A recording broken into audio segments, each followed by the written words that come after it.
Mark, obviously it's been a tough stretch here, but when you look at Justin and the way he's playing, do you feel like if people can just be a little bit patient that he could get you back to where you guys want to be as a team? Well, it's not a one-man show, but that quarterback position is awfully important. You know, as you look around any level of football, that's the spot, and he's going the right direction. You know, we can't anoint anything at this point, but we like where he's headed. We love his demeanor. We like how he works. Just how he's handling it in there right now he's handling it like a vet, and that. We'll come back to work, and it'll be a big-time challenge next week on the road against a extremely talented defense at SC, very well-coached defense at SC. Just, Mark, to that point, you talk about the way he's handling it.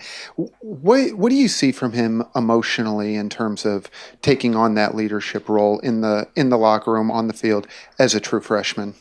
I think his leadership, or his taking on the leadership role, is by how he's playing and how he prepares. He works his tail off. He comes in and does extra, and he practices great, which, we always tell our quarterbacks there's no off position on the quarterback switch, because you've got, for your team to be great, you've got to be great every single day. If you're experimenting and the right guard can't do it, that's one thing. But if your quarterback can't make everybody else better every single day, that's a huge deal. And so he's doing a really good job that way. I think, as a vocal leader, that will come. But he's a pretty level-headed dude. He's a pretty cool customer. Yeah, Mark, you haven't been part of losing very much here in the last several years. But what does a win do now? I mean, does it? I got to believe with young players, it would really embolden their confidence. You said a tough matchup next week, and all games are different.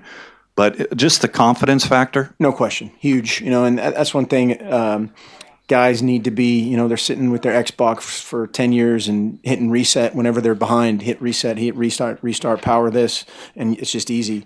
Or you're told you're the greatest player ever in the history of the world for 5 years, and then you get kicked around a little bit. And so to see that result, that tangible evidence of how hard these guys have worked and how they've stuck together, certainly is a big deal. Now we have to put it together next week, and the approach doesn't change. The approach doesn't change at all to how we do things. We'll nitpick everything and go back through and improve. I have Coach Neal in the back. Coach Neal's in the back. Hey, Mark, to piggyback off that, you haven't been through this either, and a lot of your staff hasn't been through this. Maybe some of the guys that have been here a long time, but who's given you pep talks? Who have you been leaning on in this time to, just kind of, I don't know if give you confidence, but Gandhi. What? Gandhi. Tremendous motivator. No, there's I've been very lucky to be around a lot of great people. Some are in this room that,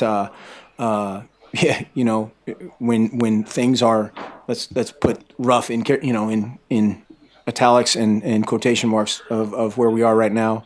But you find out a lot about, who your real friends are and who sticks by you, and that team does, no question. And, but this is one game. We don't need to, again, anoint the quarterback, or nobody's smart again. We're still all idiots, myself at the top of that list. But we'll go back to work and get better next week.